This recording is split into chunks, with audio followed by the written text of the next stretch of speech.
आणि भोजनाचा कार्यक्रम चालू आहे।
या ठिकाणी पांडुरंगाची कृपा या दरेकर परिवाराच्या वास्तूमध्ये भैरवनाथ भजनी मंडळाचं भजन या ठिकाणी झालेलं आहे आणि दरेकर परिवाराच्या वतीनं सर्वांचा श्रीफळ आणि शाल देऊन सत्कार करण्यात आलेला आहे।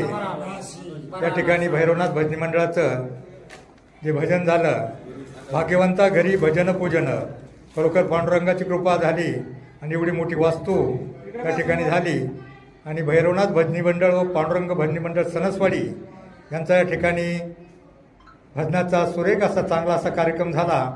सर्व भजनी मंडळाचं दरेकर परिवाराच्या वतीनं मनपूर्वक अभिनंदन, आभार, धन्यवाद।